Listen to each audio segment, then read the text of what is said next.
What does Ready Player One and The Shining have in common? Find out now on Geek. And I'm gonna talk too. Hey Geek fans, I'm Steve. I'm Chris. And I'm Cippy. Hi everybody. Welcome to our Ready Player One reviews and spoiler cast. For those of you who don't know, Chris Provost, MC, a FanX. Salt Lake Comic Convention. Yeah. Yes. Make sure you get that Yeah. convention in it. Convention. Chris also has his very own YouTube channel, Provost Park Pass, where if you love Disneyland, then you've got to follow this channel. It's fantastic. He and his wife to give you all the tips and tricks you need to know to survive. It is a great channel. We'll put links all over the place. I love the survival thing because that's Disneyland is a very dangerous place. Dude, seriously, you have no idea. You don't even know. You need those survival tips. He's like the Bear Grylls of Disneyland. All right, let's go ahead and get started. Chris, we will begin with you. So Okay. spoiler free. We have not discussed, as always. None of us know what anyone else is thinking. Take it away, Chris. All right, so Ready Player One. I actually liked it. I liked it. I have read the book, and there is some deviations from the book, but I thought what they did with it, I thought the deviations were actually well received, and I like what they did with that. So I liked it. All right, the Sipster. So I did not like it as much as I thought I was going to. Chris is definitely right. If you've read the book, you'll notice there are definitely some deviations. I appreciate what they were trying to do, but I don't think all of them necessarily worked. I think there were some pretty substantial pacing issues in the beginning. The third act was phenomenal, though, and it almost just like made everything for me. But the animation, the graphics, I loved them. I thought it looked really cool. I liked the colorfulness of the Oasis in dichotomy to the grayness of real life Columbus. So, was it my favorite movie of the year so far? Probably not. But it is a really fun movie, but not without its flaws. All right, well, so I'm coming from the perspective of I did not read the book, so I came in as completely. I am completely illiterate. That's why the E is backwards on the logo. Yeah. What are you gonna do? So I went into it completely blind, knowing only the very, very basics. I'm kind of in the same boat. I enjoyed it, but it wasn't like stellar, particularly as a Steven Spielberg movie. Yeah. I didn't feel that it was anywhere near his top. It just was go and have some popcorn and enjoy, and really nothing more, which for me was disappointing because there was so much about it that I wanted them to delve into. Particularly in the real world stuff, which we can get into a little bit in the spoiler section. But that was kind of my thoughts. Good, not great. Will I see it again? Possibly, maybe. I think you have to see it again. I think you do too. Because there's so much going on the screen. I couldn't take it all in. No, there's Easter egg cameo, Easter egg everywhere. Over. It's crazy. And so I feel like you got to see it again. In fact, I was thinking about that. I was like, I really would like to be able to pause certain things. So just like whoa, look at all these characters. Yeah. Over. So this is a true Easter egg hunt, ladies and gentlemen. So definitely look out for all of the things. But it is now very dangerous for you to proceed any further if you have not seen the movie. Warning. Not safe. It's not safe. We're going into some spoilers. So I will allow Steve to start because... Thank you for giving me the allowance. You know, age before beauty. Okay. Well played. So spoiler stuff. So let's start with the things that I wanted more of. Okay, I was really intrigued by the economy that had been created by this, and I wanted to see more of that in the real world, because you had basically indentured servitude. You had, the entire economy of the world basically based around this, and it reminded me. My sister-in-law used to be really into indentured servants. Yes, big time, man. Loved them. Loved having. No, she was weird hobby. But whatever. It works for her. They have a mansion now. No, but she played World of Warcraft, and she was so good at the economics of the game that she had people paying her real money to level her up. And so that kind of resonated with me. I wanted to see more of that. I really, really did not like how at the end Nolan left the safety of the place to go and chase them down. That did not seem like it would be anything that he would do. Nolan's the main bad guy. It was IOI. Yeah. Yeah, I hated that. I was like, no, he's got people to do that. And then he kind of just gave up? Yeah, he was like, oh, look at the wonder in his face. I'm gonna put the gun down. Yeah, that was a little weird. And then I didn't. Okay, yeah. And then I didn't get why Simon Pegg's character was there at the end because he had sold away all the stuff from the company. And so why was he there with the lawyers? That was a major deviation from the book. Big time. Okay. So his character in the movie, Og, in the movie is really relegated to a cameo appearance. Whereas in the book, he's in the thick of it. He's helping them out from behind the scenes. And like there's that part when they have that dance. They go that the dance club. And That's for his birthday in the book. They go there for Simon Pegg's character's Og's birthday, and Og is actually DJing. He's playing the music, and when IOI comes in, when IOI comes in, they start shooting, killing everybody.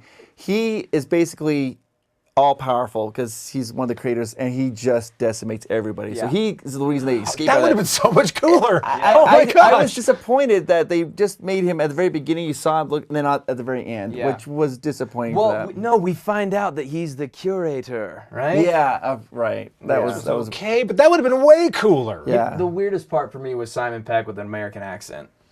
Like it was not a bad accent, but it was just like, I don't know about this, Scotty. I don't know. For me, and then the other thing that the action was cool. I mean, obviously that was well done. There were almost too many Easter eggs. Yeah. Where every scene it was just like I was getting pulled out because like, oh, there's that. Oh, there's Ninja Turtles. Oh, there's RoboCop. There was so much that I was just like, okay, wow, they're fighting. And so I kind of wanted them to tone that back a little bit. I'm curious though, because you haven't read the book. No. And they do some major deviations. Yes. The first key is the race in the movie. Yeah. Did you like that? Because that's not in the book. That's completely different in the book. And the second scene, the second act, when they go to the movie theater, that's completely different too. Really? That's So those are like key parts of the story. So in the first key, well, actually, so first of all, you get the key, and then you have to go through a gate. So not only do you have to find the key, but you have to do a challenge within the gate as well. So it's all very, very interesting how they deviated from it. I just really want Chris to talk now, though. I think that's, thank you. I have one question for you though. Yeah. So here's what I noticed. It seems like the movie took they took your knowledge for granted. I think they felt like everybody has read the book. Yeah. And since you had it, you probably didn't understand. They were calling each other high five. Do you know why? No. I thought that was somebody's name at a certain point. Right. No, there's a reason they call them the high five, and they make a big deal about it in the book. There's that score, the scorers table, and they have the top 5 scores. So you got Parzival, you got Artemis, H, Shoto, and Doubt. Daiso and Shoto, Yeah, but they changed his name to Sho for some reason. Yeah, they're the top 5 scores. So they become known as the high 5. And then IOI, they take 6 through 10, the bad guys. And so that's why they're known as high 5. I noticed that. I was like, Oh, and that's okay. And so they were the Sixers, was that what? Sixers. The reason they're called, and they didn't really explain it either. The Sixers they always have like little identification numbers. Always starts with the number 6. Okay, that would have been nice. So they just call those guys. They just call them the Sixers. And Suxers. Yeah, Sixers Suxers.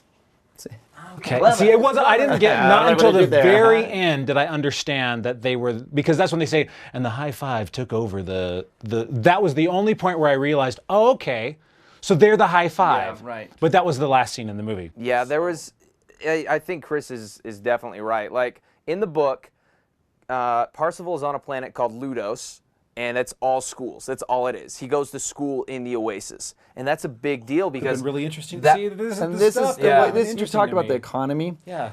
The world's economy revolves around the Oasis. Yes. The whole world, that's what it is. And they've got to the point where they've created schools. And there's one planet just dedicated to education. You can go there and get an education. You have to just log in. They'll actually give you the gear. It's free. You can go do that. And so people get a lot of education. So people spend like their whole lives in the Oasis. Their jobs are in the Oasis. And the economy is based around the Oasis. That's why this IOI company is fighting for it, because they control everything. And so this, go back to Ludo, that's the planet where all the schools were on. Yeah, and that's actually where, in the book, the first key is, because James Halliday wanted anyone to be able to find it. And so Ludos is the most accessible planet. It's just a school planet, so that's where he hid it.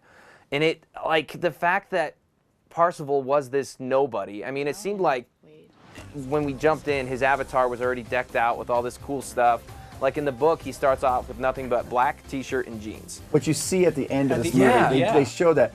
And the other thing about this planet Ludo is Parzival's very poor.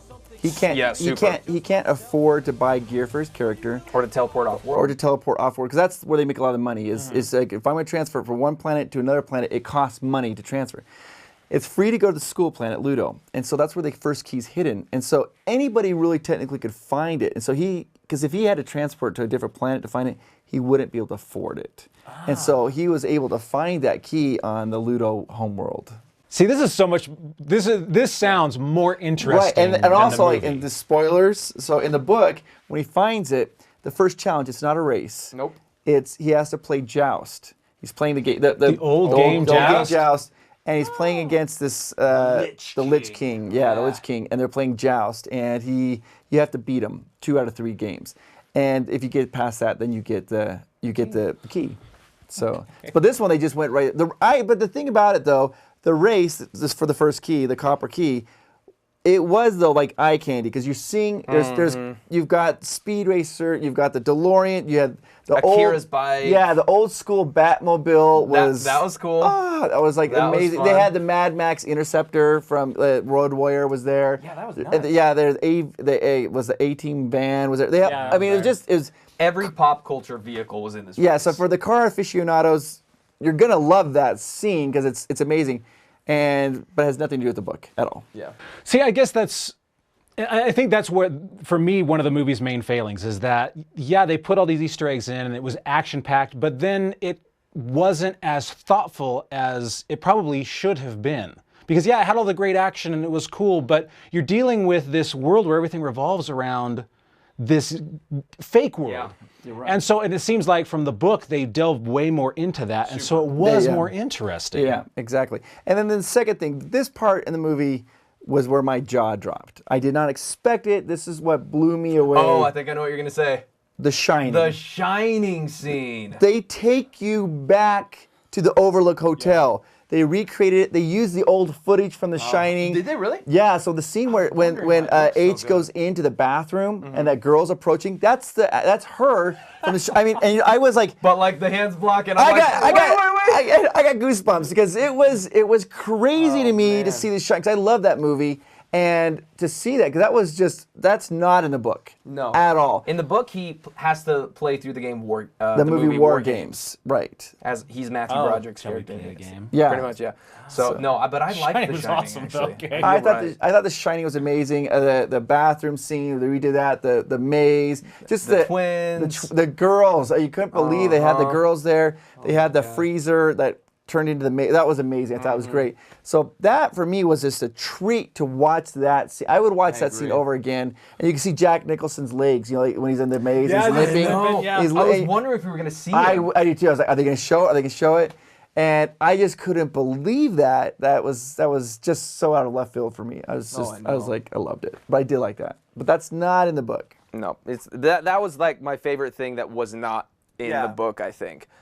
Steve, you hit it right on the head though. This movie was not as thoughtful as the book. Like in the book, he doesn't really meet he meets H early on, and it's a pretty touching scene when he finds out that she is a lesbian black woman, you know, instead of this tough oh, and he's not really a cyborg in the book, but whatever. Yeah. It never cool. says he's not a cyborg. So I don't know. Yeah.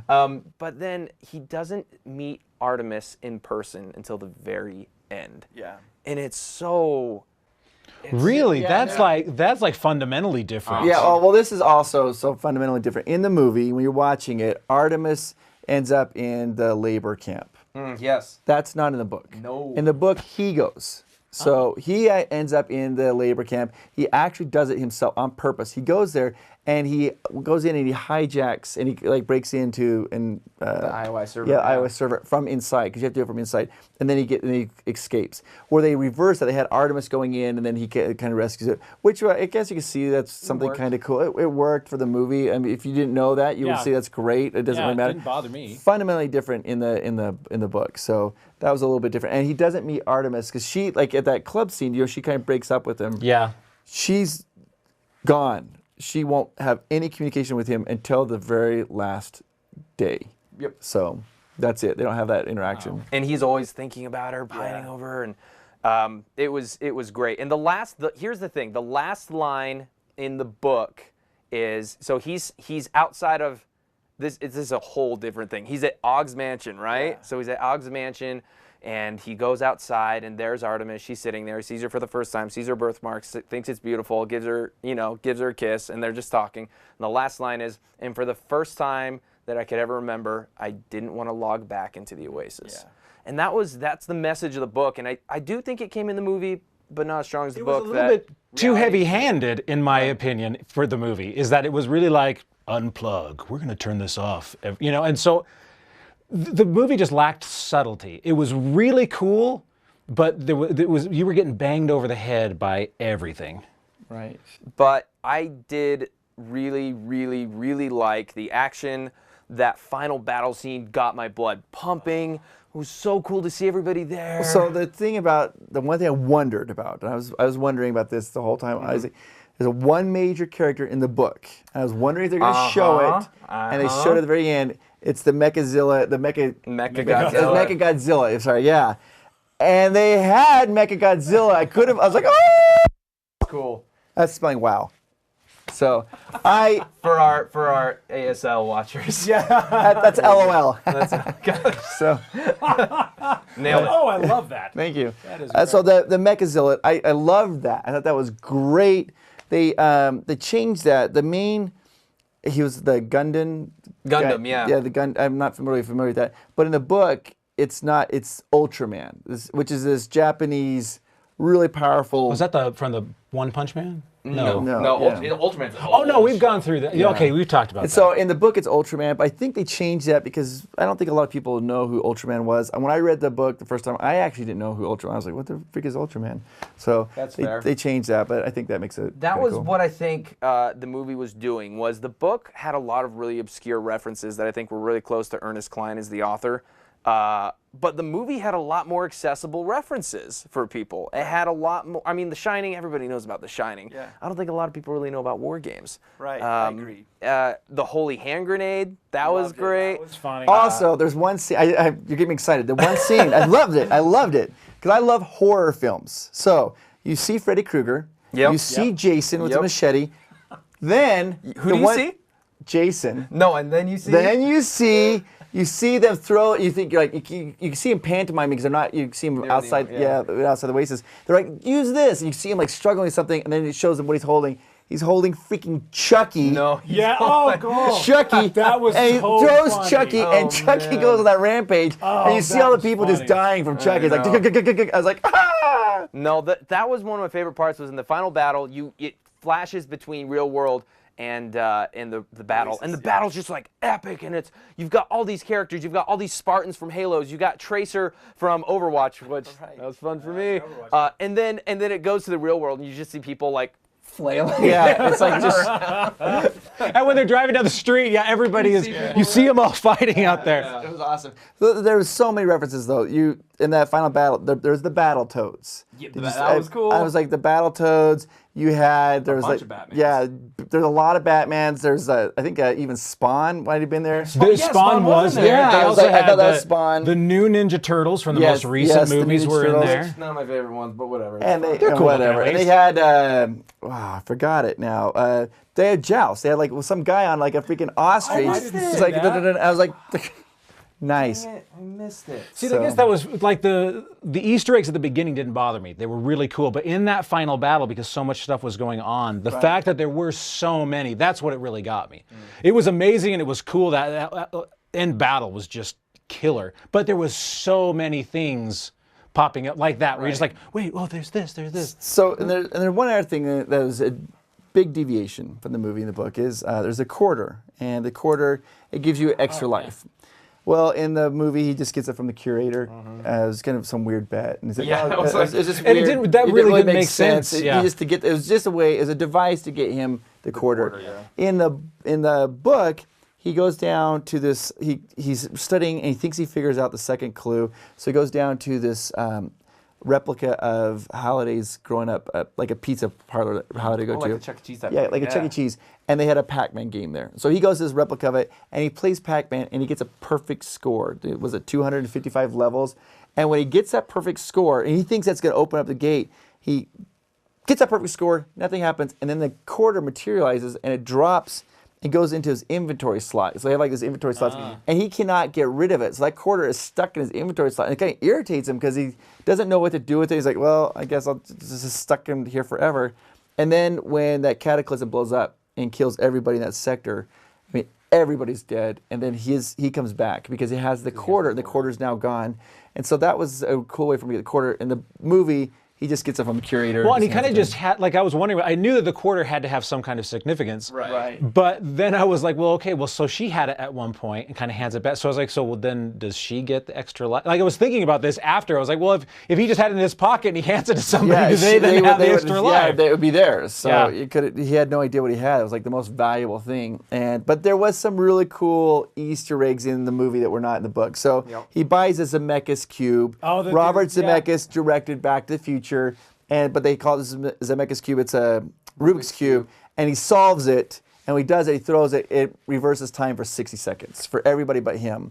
And I thought that was kind of cool. That was a nice little homage to Robert Zemeckis. I mean, it was. I mean, visually, it was cool. I'm with you, Cippy, where the CG and stuff didn't. I mean, because it's in a video game, so it seemed like with some of the characters. They moved really fluid, and some of them did have a little bit more of a. And so I liked those details to it, where not everything was perfect, and so some things were more fluid, some things weren't, and it felt like, okay, this is kind of a real fake world. And that wasn't even on purpose. That was just like the interns. They were like, I'm trying my best to animate it. I'm really trying. Why is the Iron Giant's arm Why did they hire me for ILM? I don't know. The thing about it that I don't know if I can complain about it, but there was so much going on, I couldn't watch it all. I wanted to watch it all, and I also would have liked it to have been a little brighter, because at the very beginning they show like Vacation World, and it's so pretty. Minecraft World? Yeah, Minecraft World and all those things. And when they're fighting at the end, it's on a darker world, and it seemed like the shadows, I would have liked to have been a little more crisp and clear, so I could have really identified. Because I feel like sometimes there's just too much. It was almost like a blob of people fighting, and it's like, you can't really tell. So that's just me. But hey. But it did have some great moments when he calls everybody, and I liked how he said, are you willing to zero out? Yeah. Because basically, are you willing to give up everything? And then you have all those people come over the hill, and you kind of expected it. It wasn't like it was a surprise. Yeah. But it was still cool. Really cool. We're at this pre-screening with FanX, right? So there's a bunch of people there, and everybody in the crowd starts cheering with them. Yeah. It was fun. So that was a good time. But there is one thing I think we need to talk about, and that is the actual performances themselves. Oh, okay. I can't remember her name, but the girl who played H, I think she's great. She's in Master of None. I love her. She's so funny. I thought she was great. I really liked, I think her name was Olivia Cook? Artemis? Yes, Artemis. Liked her a lot. Ty Sheridan as Wade. He was not, for me, was not the most compelling protagonist. I almost wanted him in real life to be uglier. Because Ty Sheridan is, I mean, he's got some mass to him. He's a good-looking guy, and I almost kind of wanted him to be more of an Edward Norton-esque, just leaner. Edward Norton ugly? No, I like Edward Norton. No, but it's just, dude. No, but I'm sorry. I'm so sorry. Ed. Edward Norton. Don't text me tonight, buddy. You know I love you. No, but just having someone that's a little bit more awkward, that's a little bit more. So in the book, when after he's got the second key, he literally never leaves an apartment, and he's just hunting for this third key all the time. He gets to a point where he uses like shampoo to get rid of all the hair off his body. Oh, that's right. Because he wants the best contact on the suit. So he Really? Just, That's extreme. And then he also starts gaining a lot of weight. He gets overweight. So he does this program where he can't log into the Oasis unless he's worked out. I think it's like there's a workout program every morning, and he hates it. And once you sign up for that workout program, you can't unsign up for it for 90 days. You have to do it. So he thought, he's like, I'm going to do this. And so his body gets more fit and it has eating, like whatever it eats, it calculates the next day. So he's like weighing, like, am I going to eat this? Because tomorrow I'm going to have a longer workout before I can log in. So it makes him, you can see his body defining. Whereas in here, he just is kind of a good looking guy. Yeah. And he goes on. I could see that being hard to do in a movie. Of course. The other thing, though, that I thought was interesting, you talk about performances. If you think about it, I'd say 2/3 of the movie was CGI characters. Definitely. So you're watching CGI characters. I'm sure they did motion capture. You can see that in their faces doing motion capture. But only a third of it was live action, which I thought made it for a very interesting thing because I liked Wade better than his character of Parzival. I thought Parzival, I thought he was kind of boring. I didn't really think I thought it was okay. I thought Wade was more interesting for me. Okay. So, but where in the book it's the other way around. I really liked his Parzival character. Yeah, for both of them were just kind of, they weren't there. Artemis, maybe it was just very colorful design, great actress, but immediately she pulled me in with her character. IROC plays a much bigger role in this movie, voiced by T.J. Miller. Yeah, which I thought was weird. Yeah. For me, I thought it was a weird choice because IROC, in the movie, they make him this super Like bounty hunter, skull. Blah. Yeah, this guy is just like really intimidating, and he's talking in T.J. Miller's voice, which takes you right back to like the Deadpool. Yeah. It's the bartender shtick that he does. It's the things that he does.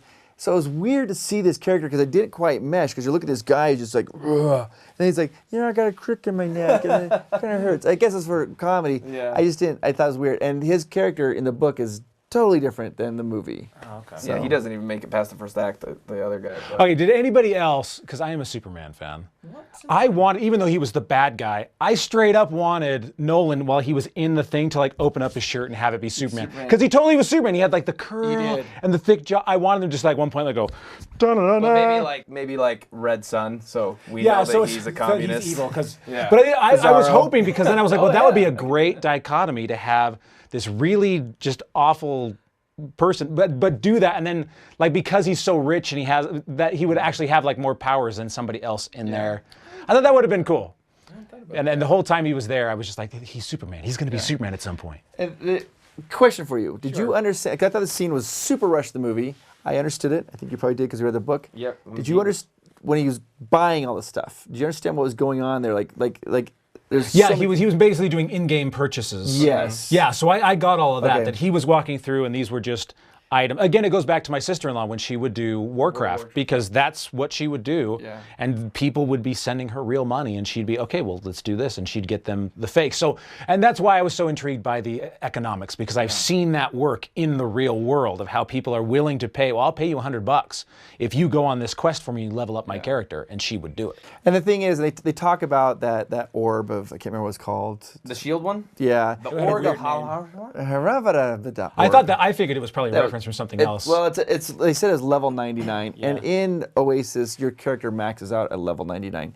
And when Parzival starts, I think he's level 3. That sounds about right. And by the time he gets the first key, I think he's like a level 10. But he can't really get past that because they make fun of him. It's one of his most humiliating things is he's like going out and he's fighting like these little kobolds and he's killing them, getting like 1 or 2 coins. And as he's grinding and grinding just to get enough coins so he can afford small little things. And the people, all these rich kids, they come flying into school. They come flying in like TIE fighters and X-Wings, Millennium Falcon, the Star Trek Enterprise comes like landing. And he can't afford a ship. So when he goes shopping for the first time, it's the only time. And H has all the money. Yep. She has all the money, but she never gives him money. He never asks. He never asks. He won't take it. And so I think that was a kind of interesting thing there. See, now you're making, one of the reasons why I didn't read the book is because I didn't want it to taint the movie, and I am completely illiterate, which is why the E is backwards on our logo. But now you're getting me way intrigued, because all of the stuff that I wanted from the movie, and the movie was fine, but the stuff I really wanted looks like the book answered all of that stuff. Yeah, it does. It really does. For sure. It does. And it also shows, I think the relationship is better between Artemis and Parzival. See, and that was one thing that I did until they met in real life. And you could see that up until that, like I guess from my perspective, where he's like, "I love you, Artemis." I was with H the whole time, where I was like, "Dude, okay, first of all, she could be some dude. You don't know you're." That's straight from the book. And so I was just kind of like when I was watching it, I was just like, "Dude, let's back it up a little bit. Let's not go deep with this fake woman." Yeah, this makes they skipped it in the movie. In the book, Artemis has like a blog, and she's talking, and she's incredibly popular. Lots of people follow her, and he's been following Artemis for years.